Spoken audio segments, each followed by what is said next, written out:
नमस्कार दोस्तों, स्वागत है आप सभी का। और अभी हम लोग बात करने वाले हैं highest return giving investment in India. दोस्तों, अगर आप चाहते हो, जैसे मेरा पहला वीडियो इधर देखा होगा आपने, सेफ्टी प्रायोरिटी है और अगर आपकी तो सेफेस्ट इन्वेस्टमेंट इन इंडिया, इसके बाद हम ला रहे हैं highest return giving investment in India.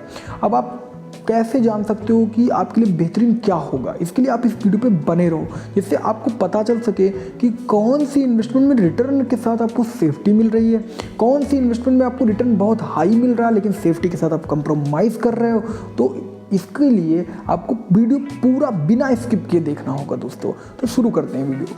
सबसे पहले हम लोग बात करते हैं रियल एस्टेट की। तो दोस्तों, अगर आप अपना पैसा इन्वेस्ट करते हो रियल एस्टेट में, तो आप ये मान के चलो कि रिटर्न जो रियल एस्टेट देता है वो कोई नहीं दे सकता। आज की डेट में 80% मिलियनियर्स, 80% अमीर लोगों के पीछे का जो असली राज है वो रियल एस्टेट है, वो ज़मीन जायदाद है। लेकिन रियलिटी ये है कि लोग बताते अलग चीज़ें हैं, लेकिन घूम फिर के सब कोई रियल एस्टेट की तरफ ही भागता है। दोस्तों, रियल एस्टेट की इन्वेस्टमेंट में आप अगर जब बिजनेस करना चाहते हो तो आप देखोगे कि आपकी इन्वेस्टमेंट पे 10 से 12% का एनुअल रिटर्न आपको मिलता रहेगा। अगर आप लकी हुए तो आप 100% तक का रिटर्न ले सकते हो। डिपेंड करता है आपके पास दिमाग क्या है, आप कहाँ इन्वेस्ट कर रहे हो। इसमें जो मेन फैक्टर्स होते हैं वो क्या होते हैं, आप ये समझ के चलो। आपने जो चीज़ खरीदी उसका प्राइस कितना लो करवा के खरीद लिया। मान लीजिए जो आज चीज़ की वैल्यू आज के मार्केट में देखने पे 10 लाख है, उस चीज़ को आपने 8 में खरीद लिया तो आप पहले दिन से 2 लाख के फायदे में आ गए। लॉजिक समझ में आया ना। उसके बाद में अगर हम लोग बात करें कि जो है पहले दिन से आप 2 लाख के फायदे में आ गए, आपने फिर उसको 10 वाले को 2 लाख बढ़ा के बेच लिया 12 में, तो आप 4 लाख के फायदे में आ गए। अब आप ये चीज़ समझ के चल रहे हो ना कि आप जितना स्किल्ड हो, जितना समझा सकते हो, जितना तोड़ सकते हो बिजनेस में खरीदने पे, और जितना हाई बेच सकते हो बेचने पे, ये डिपेंड करता है रियल एस्टेट के इन्वेस्टमेंट्स में। और ओवरऑल सेफ इन्वेस्टमेंट है, ज़्यादा माथापच्ची नहीं है। आप अपने आसपास कोई प्लॉट, कोई ज़मीन देख सकते हो जो रीजनेबल प्राइस हो, और अगर आपके पास 4, 5, 10 जो भी आपकी कैपेसिटी है उतना पैसा है तो आप रियल एस्टेट में लगाओ, और रियल एस्टेट वाकई में आपको ग्रो करवा के पैसा देगा जरूर। तो दोस्तों, ये रियल एस्टेट की डिफिनेशन थी जो आपको समझ में आ गई होगी। अब दोस्तों, क्या रियल एस्टेट से कमाई संपत्ति पे हमें कोई टैक्स देना होगा? क्या रियल एस्टेट पे कमाने पे पैसा, या रियल एस्टेट को खरीदने या बेचने पे कोई हमें टैक्स देना होता है, या कोई हमें फ़ी देनी होती? ज़रूर दोस्तों, हर परचेज पे आपको स्टैम्प ड्यूटी पे करनी होगी, लेकिन on the time of sale जो भी आपका परचेसर होगा, जो आपसे खरीदेगा, वो स्टैम्प ड्यूटी देगा। तो इसमें आप एक चीज़ देख सकते हो कि इधर स्टैम्प ड्यूटी बेचने के टाइम ज़्यादा होगी, उधर कम होगी। तो ओवरऑल स्टाम्प ड्यूटी का जो खेला है ना, वो दोनों तरफ लोड पड़ना जरूर है। तो स्टाम्प ड्यूटी तो एक सेलर बायर दोनों को रियल एस्टेट के गेम में देना होता है। कंप्यूटर फीस देनी होती है, अदर चार्जेस देने होते हैं। लॉयर रखा है तो लॉयर की फीस देनी होती है। तो ओवरऑल आपको एक अच्छी फीस देनी पड़ जाती है on the time of purchase and the time of sale. अब क्या हमें कोई टैक्स देना होगा? जी ज़रूर, आपको टैक्स देना होगा अगर आप रियल एस्टेट पे प्रॉफिट कमा रहे हो। कैसे? जैसे कि आपने अगर 24 महीने के अंदर ही लेकर उसे सेल कर दिया। देखो, रियल एस्टेट एक पेशेंस का गेम है। ऐसा थोड़ा नहीं होता आज खरीदा कल बेचो 10 लाख करोड़, ये सब भौकाल है, इसमें ना पड़ो। रियल चीज़ समझो। आप 24 महीने के अंदर बेच दोगे तो उसे बोलते हैं शॉर्ट टर्म कैपिटल गेन, मतलब कि आपने छोटे समय में अच्छा पैसा कमा लिया। इस केस में आपको देना होगा short term capital gain tax. ठीक है, तो छोटी अवधि में जो आपने पैसा कमाया उस पर आपको एक टैक्स देना होगा, कर देना होगा। इसके बाद में आप अगर इसको 24 महीने के बाद बेचते हो तो आपको देना होगा long term capital gain tax. मतलब आपको long term capital gain tax देना होता है। ज़्यादा नहीं होता ये tax as compared to other taxes, लेकिन देना तो टैक्स पड़ता है। किस केस में आप इस टैक्स को बचा सकते हो दोस्तों? अगर आपने अपने घर को सेल किया और घर सेल करके घर बनवा रहे हो, इन सब केसेस, कई सारे केसेस होते हैं। आपने सीए से मिलकर पूछ सकते हो और आपका सीए बता देगा कि आप कैसे long term capital gain tax, short term capital gain tax से बच सकते हो दोस्तों। तो दोस्तों, टैक्स सेविंग भी एक बहुत ही अच्छी स्किल होती है। तो आपने समझ लिया कि सबसे अच्छा इन्वेस्टमेंट जो पहला हमारा जो हाईएस्ट रिटर्न गिविंग है वो है रियल एस्टेट। इसके बाद में हम लोग बात करते हैं स्टॉक मार्केट की। स्टॉक मार्केट एक बेहतरीन इन्वेस्टमेंट है दोस्तों, लेकिन स्टॉक मार्केट को समझ के ही इन्वेस्ट करें। देखिए, ये रियल एस्टेट जैसा नहीं है कि आपको कोई रियल चीज़ मिल रही, आप मौके पे खड़े हो, आपने प्लॉट को देखा, समझा, 4 लोगों से पूछा, आपने उसका 50 साला निकलवाया, आपने उसको चेक करवाया, उस पर मुकदमा तो नहीं है, उस पर कोई कोर्ट में फाइल पेंडिंग तो नहीं है।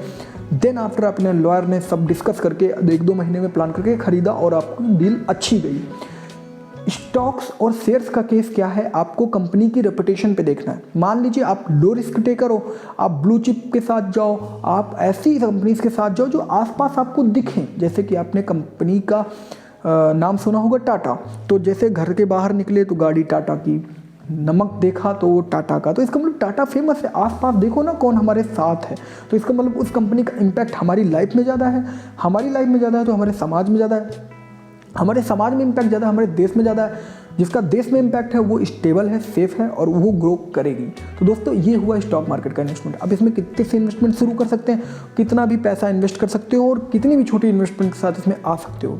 इसमें आपको कई तरीके की इन्वेस्टमेंट की टर्म्स भी मिल जाते हैं, जैसे कि इंट्राडे, बहुत लोग हर दिन स्टॉक से पैसा निकालते हैं, स्विंग ट्रेडिंग, बहुत लोग हर हफ्ते पैसा निकालते हैं, और होल्डिंग्स, बहुत लोग साल, 2 साल, 1 महीना, 2 महीना तक होल्ड करते हैं। ऐसे केस में अगर आपको जानना है कि इंट्राडे, स्विंग ट्रेडिंग, होल्डिंग, ये सब चीज़ें क्या है और इस पर आप हमसे जानना चाहते हो बेहतरीन तरीके से, और एक पर्टिकुलर पावर पॉइंट और ऑन लाइव देखना चाहते हो ट्रेडिंग कैसे हो रही है, तो आप कमेंट कर दो और हम आपके लिए एक बेहतरीन वीडियो ट्रेडिंग्स की डाल देंगे। इसके बाद हम लोग बात करते हैं भाई स्टॉक मार्केट के बाद कि आप और कौन सी हाईएस्ट रिटर्न गिविंग इन्वेस्टमेंट में जा सकते हो। तो ये है SIPs या लमसम। दोस्तों म्यूचुअल फंड्स में आपके इन्वेस्ट करने के केवल 2 तरीके हैं, SIP या लमसम।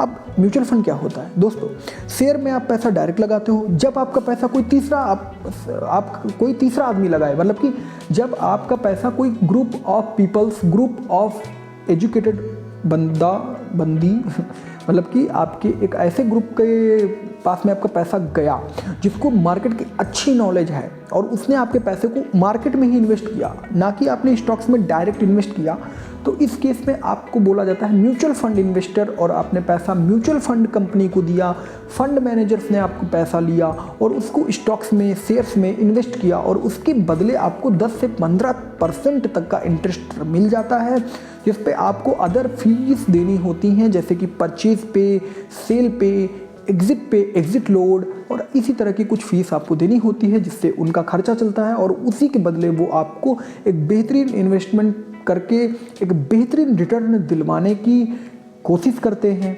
लेकिन आप स्टॉक्स और म्यूचुअल फंड में इन्वेस्ट करने पे हमेशा ध्यान रखना कि ये मार्केट का खेल है, पैसा हीरो भी हो सकता है, 100 गुना भी हो सकता है, 0 भी हो सकता है। अब आप बात करते हैं कि SIP और लमसम में डिफरेंस क्या है। दोस्तों जब आप हर महीना एक पर्टिकुलर डेट को कुछ अमाउंट म्यूचुअल फंड में डालते चलते हो उसे SIP बोलते हैं, और जब FD की तरह एक साथ पैसा डाल देते हो उसे लमसम बोलते हैं। तो बस इतना म्यूचुअल फंड में SIP और लमसम का डिफरेंस है। डिटेल्स में जानना चाहते हो कि लमसम्स और SIPs क्या है, तो हमारे चैनल पे वीडियोस मिल जाएंगी, और अगर आपको एक स्पेशल और अच्छी वीडियो चाहिए SIP और लमसम पे सेपरेट और उसके कंपेरिजन में, तो आप कमेंट कर दो, हम बना देंगे। तो दोस्तों अब आपको समझ में आ गया होगा, हाईएस्ट रिटर्न में रियल एस्टेट टॉप पे थी, फिर स्टॉक मार्केट आई, देन आफ्टर आपका म्यूचुअल फंड आया। इसके बाद में अगर आप रिटर्न गिविंग इन्वेस्टमेंट में देखें कि आपका रिटर्न्स और कौन बेहतरीन दे रहा है, तो ये मान के चलो कि भैया आप एक प्लान है गवर्नमेंट ऑफ इंडिया का, ठीक है, आफ्टर ये मान लो रियल एस्टेट जो आपको खुद मैनेज करना है, स्टॉक मार्केट जो आपको खुद मैनेज करना है, देन आफ्टर म्यूचुअल फंड्स जो आपको मैनेजर मिल जाएंगे, फंड मैनेजर्स, वो मैनेज करेंगे। देन आफ्टर आपका एक प्लान है, बेहतरीन प्लान है, इसको आप सुनिएगा, SGB, सोवरेन गोल्ड बॉन्ड्स। ये क्या है और ये हाईएस्ट रिटर्न गिविंग की लिस्ट में कैसे शामिल हो गया। देखो दोस्तों, पता है सोने का रेट हर साल बढ़ता है, और सोना आज के समय पे सोना होता है, सोना बहुत कीमती है।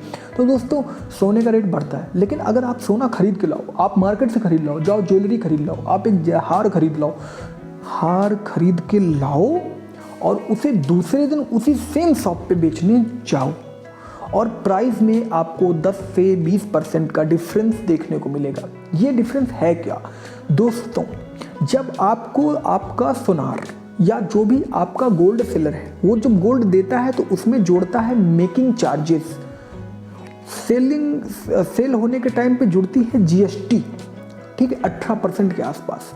और इन सब चीज़ों को जोड़ने के बाद में आपका जो गोल्ड है वो अपनी रियल प्राइस से काफ़ी आगे पहुंच जाता है, लेकिन जब आप उसे सेल करते हो तो आपको रियल प्राइस नहीं मिलता। इससे बाहर निकालने के लिए जो गोल्ड इन्वेस्टर्स हैं, देखिए गवर्नमेंट ऑफ इंडिया अपने सिटीजन्स का रखती है ख्याल। उसने देखा कि भाई हमारे यहाँ हर घर में हर एक लेडी, हर एक बंदा गोल्ड से जुड़ा हुआ है। मेरा भारत महान है, मेरे भारत की हर एक महिला केवल अपने पहने हुए नाक का केवल ये जो क्या बोलते हैं बाली, ये उतार के रख देना तो पाकिस्तान हम लोग खरीद लें।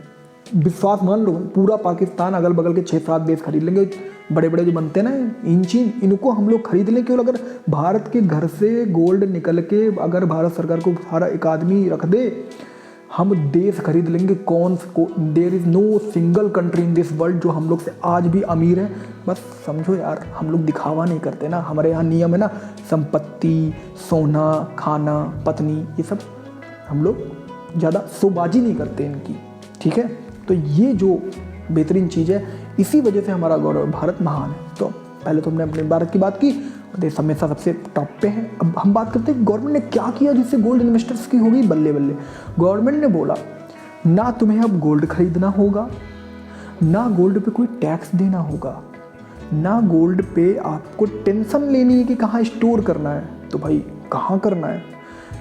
रिजर्व बैंक ऑफ इंडिया ने बोला हम एक पर्टिकुलर टाइम पे साल में 2-3-4 बार विंडो को ओपन करेंगे, उसके तहत हम आपको बेचेंगे सोना।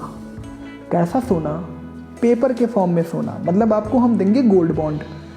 उस गोल्ड बॉन्ड में आप 1 ग्राम से 4 किलो सोने तक का प्राइस का सोना खरीद सकते हो, और उतना सोना हम अपने पास खरीद के स्टोर कर लेंगे।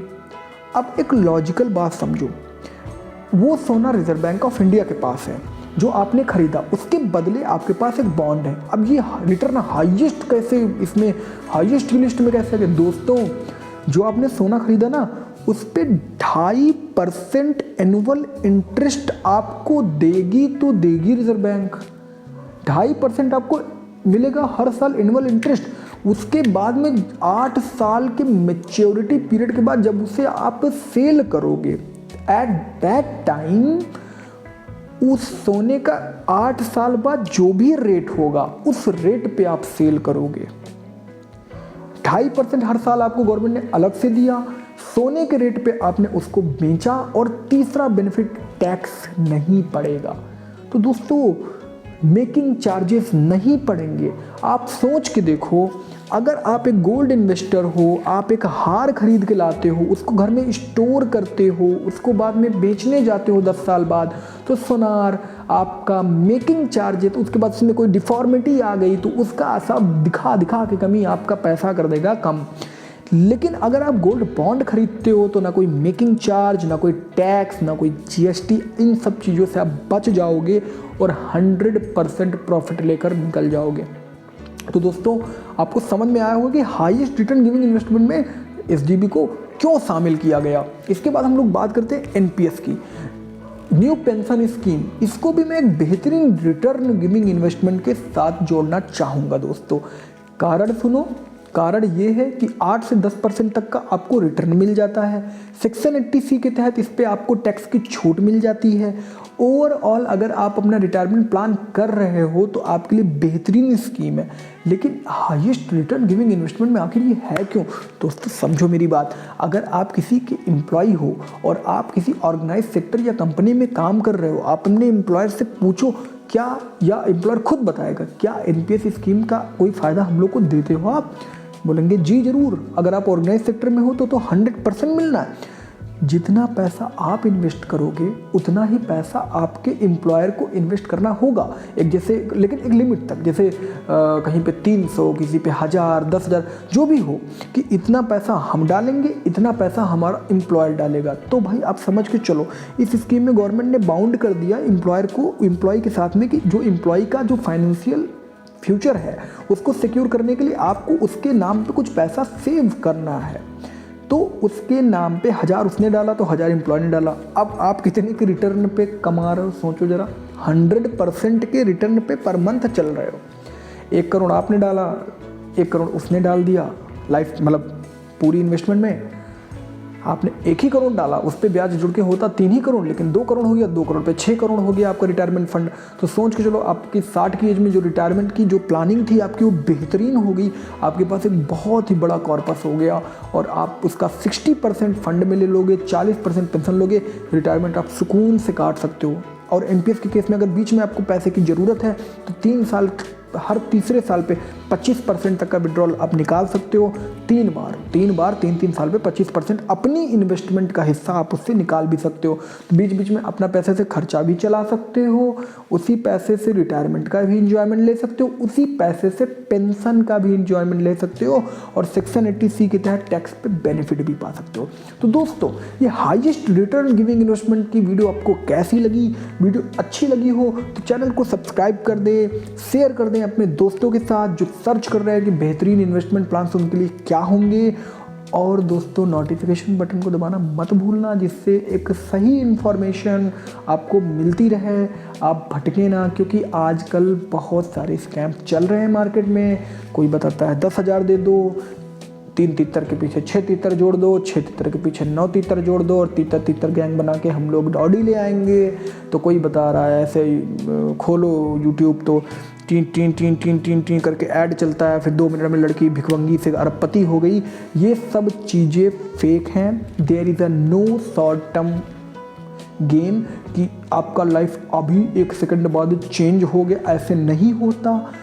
लॉटरी भी बंदा जीतता है तो उससे पूछो तो पहले वो कहता भैया लाखों लॉटरी खरीद चुके, अब जाके हमको कुछ मिला है। तो आप ये मान के चलो कि आप लॉन्ग टर्म की बात सोचोगे तब आप ज़्यादा सफल होगे इन्वेस्टमेंट की फील्ड्स में। Friends bye.